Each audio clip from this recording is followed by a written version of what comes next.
Good evening, ladies and gentlemen, and I welcome all of you back to another Electric Avenue reaction video where tonight, ladies and gentlemen, another Billie Eilish number for each and every one of you. And strangely, considering that I just did a video about Billie Eilish doing No Time to Die, we now almost jump to the other side of the spectrum and we go from the song What Was I Made For from the movie Barbie last year.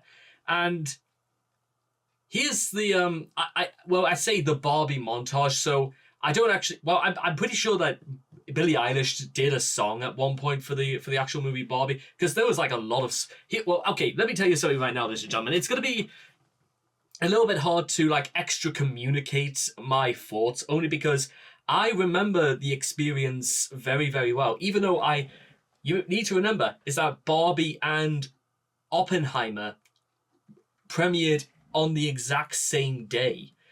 And you could argue almost immediately that it was a publicity stunt, absolutely.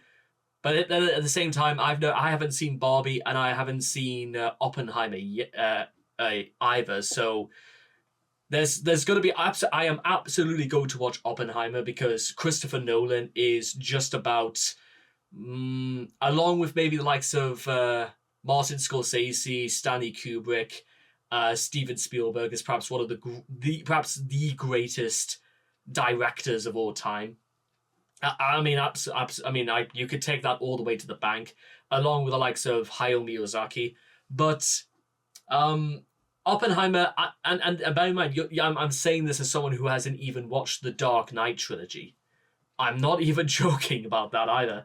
But what I think is actually being very curious is that I don't know anything about what actually happens in the Barbie movie anyway. I know that God Almighty, who played Ken in Barbie? Ryan Gosling. I think it was Ryan Gosling. And I remember that a lot of people gave Ryan some shtick because it wasn't Ken, because people absolutely know what Ken should be, etc., etc. I mean, if it was anything like the Toy Story, the Toy Story films, then having Michael Keaton play Barbie for this would have been really, really strange. But I don't know about that. And to be honest, everyone's done quite a good job in which they've actually not leaked or spoiled anything about this movie. So that's why I'm hoping this is just a montage more than anything, and it doesn't actually tell us anything about the movie or the story or anything like that. Although what I will say is that maybe based on the title, What Was I Made For, maybe this is going to be something about like identification, perhaps. And listen, I could also go into a very detailed history about the actual politics about Barbie, about what exactly Barbie is, its cult status, not only as there's been books upon books written about Barbie, as a figure, as a toy, as everything in between. And well, yeah, maybe I should find what that book is and actually buy it, because I literally read it when I was like 20, and 6 years later, well, there we are. So hopefully I want to hear Billie Eilish again anyway. So let's just get straight back on track. So we go from slow and serious to perhaps maybe colorful and a bit fun for Billie Eilish. But I can't wait. So here we go.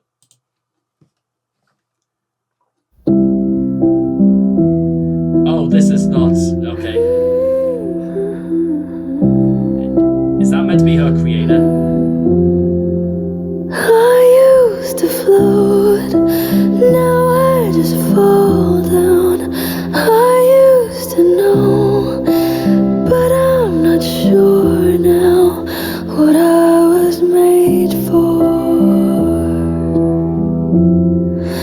What was I made for? Taking a drive, I was an ideal, looked so alive. Turns out I'm not real, just something you paid for.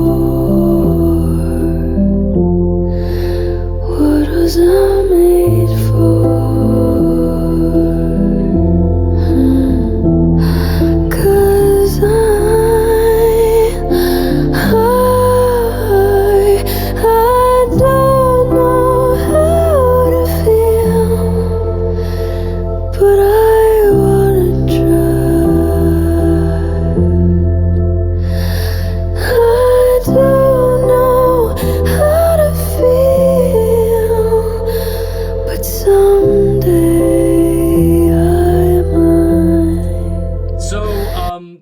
just I mean, it's very, very clear, I think, exactly what they were going for.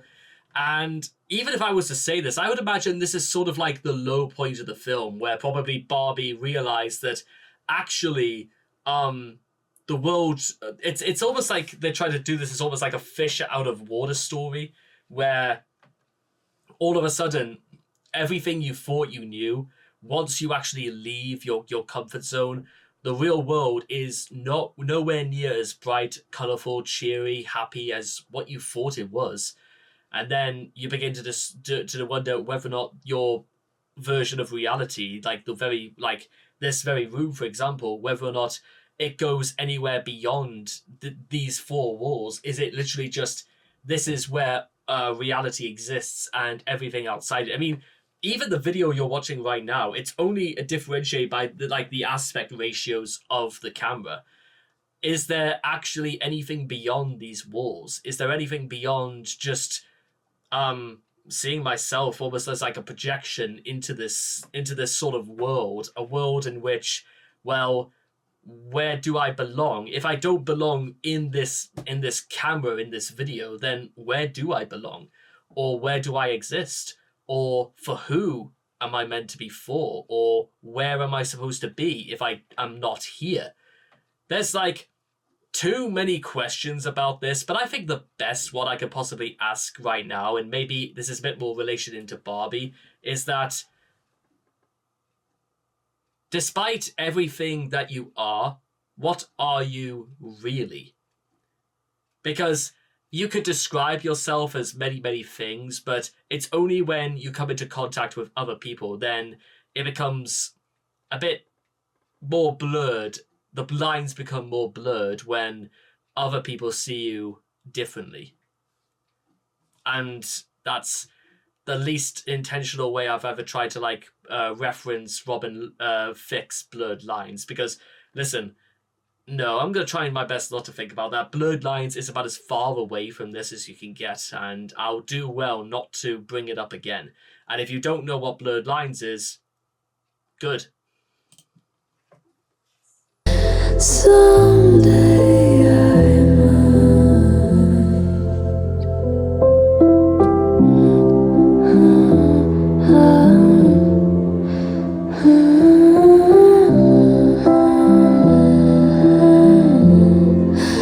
When did it end? All the enjoyment. I'm sad again. Wait a minute, I know where this is. This is the Barbie Cafe in Malibu, isn't it? Yeah, this absolutely. Yeah, this has to be. Yeah, that must make sense. Don't tell my boyfriend it's not what he's made for. What was I made for?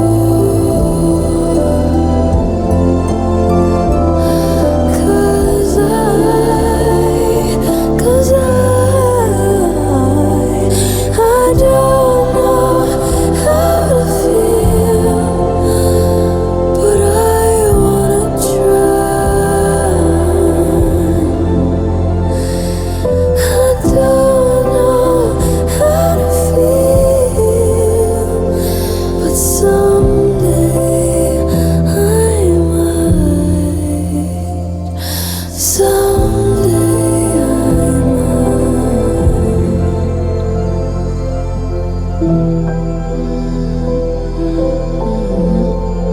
I think I forgot how to be happy. Something I'm not, but something I can be. Something I wait for. Something I'm made for.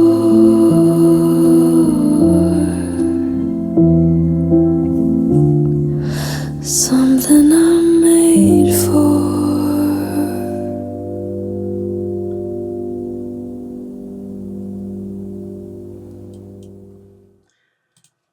And there we go. Now listen, I must say, yes, okay, I was almost going to say, because I almost forgot for 1 second as to whether or not The actual song was made for the movie Barbie for 1 second because I almost thought it was meant to be like for something different.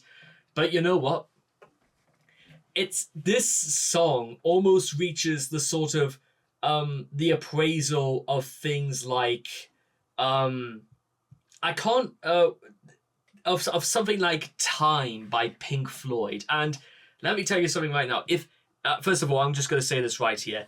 If you're not interested in a lot of songs about self-identification, songs that are very melancholy, and songs that almost talk on the brink of madness, if you're not interested in any of those topics, I would probably turn off the video right now, because something that's becoming like increasingly like I don't know if this is just like universal of the traits of Billie Eilish, but it's the fact that it's these sorts of things I thought would never really come up in like pop music. And maybe it's because I took no interest in pop music 10 years ago, because there was very little about pop music 10 years ago that actually like stood out to me and was worth like listening to and was worth gravitating around.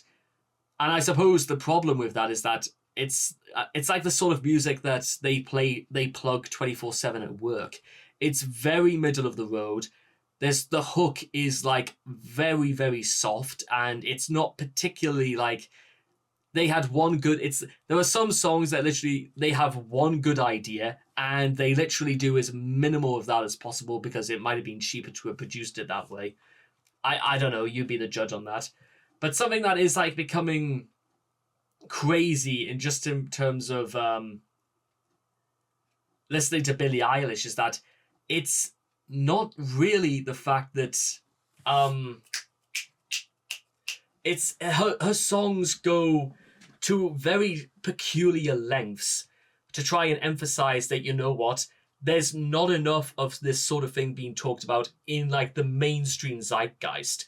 And is it because people are not interested? Maybe. Is it because maybe it's harder to justify playing these things on repeat when there could be something catchier and something just to like take us away from like the harsh, grim realities of life? Maybe so.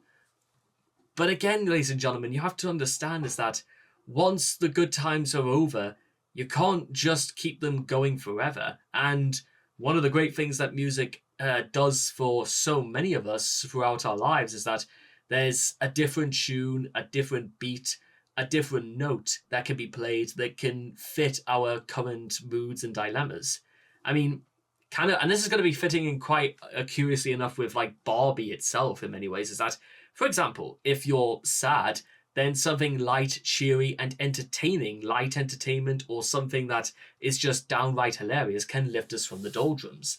And you know what? Probably when you were younger, playing with Barbie was sort of like a very broad and useful distraction, because why would you want to risk the idea of like relenting your own life when you can instead live it through the fantasy of systemic oppression through Barbie?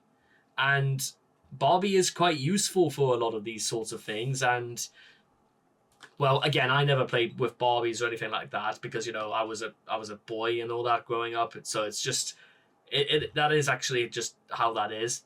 But one thing I will also say is that what happens when you're happy is that does the happiness go on forever?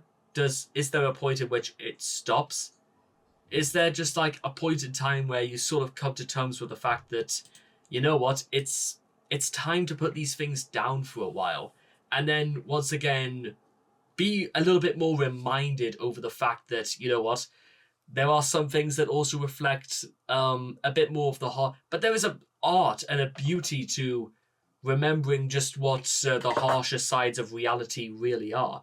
Remember things like When the Party's Over, also by Billie Eilish, or No Time to Die, which is dramatic, yes, but also even in the... How is it possible that actually in the span of like 2 different songs, Billie Eilish has managed to almost unveil a lot of the deep-seated emotions endorsed by both a very masculine figure in James Bond and a extremely feminine and progressive figure like Barbie?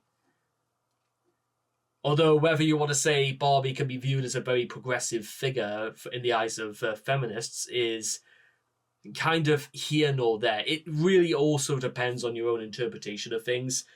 But again, going back to the subject of Barbie just for 1 second, is that I loved it when Billie Eilish was almost like trying to suggest the idea that Barbie was never a real person whatsoever. And our sense of like anthropomorphism was only transfused through a system of like of lucid dialogue through a distilled through a fantasy that dictates that we are beautiful, we are funny, we have friends, we have people who love us no matter what happens. And it's all well and good, but how does that make us feel really? Because the reality is, ladies and gentlemen, is that so many of us go through the motions about what are we really? I mean, people like us, some people love us, we get along with people, we may be very nice to each other, but does that mean we are nice to ourselves? Does that mean that we actually have any form of identity, or are we just the regurgitated products or byproducts of our surroundings, our environments? And do we just sort of clumsily come together in a way that makes us who we are? What defines a personality? What defines a person? What makes a person happy? What makes a person sad? It's not always going to be happiness or even despair all the time. And something that I feel like I absolutely should watch Barbie for is whether or not this is a stream of consciousness that continues, because even the beginnings of things like Barbie Land, they portrayed Barbie's life as almost like a stream of consciousness, as though the idea is happiness, sunshine, bright colors, everything that emphasizes or is metaphorically meant to represent a sort of elysium of color and happiness. But then we encounter the real world. So there's probably going to be a lot more questions, and I've probably thrown out some very big words for this, but what can I say? It's sort of, music makes me feel a certain way, and I feel that exploring all these emotions is something that never should be closed off, because, well, here we are. And Billie Eilish's popularity seems to have only emphasized this even further. You know, it's funny as well, 15 years ago, the likes of Justin Bieber and his perfect little world for such a very... I mean, we sort of knew with the benefit of hindsight what Justin Bieber's audience always was. But I could, you know what, to be fair, I will say the exact same thing, is that Billie Eilish knows exactly who her audience is. And it's that, you know what, it's absolutely fine either way. And don't think it's abnormal to think that, you know what, things are kind of strange. Life is kind of strange. But life is strange for all of us. You are strange, I am strange, together we are strangers. A little bit of Lewis Carroll there for you.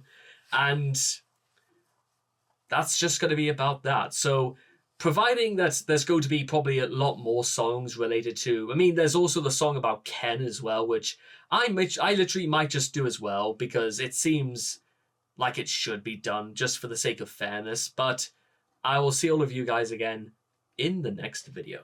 Take care, and bye-bye for now.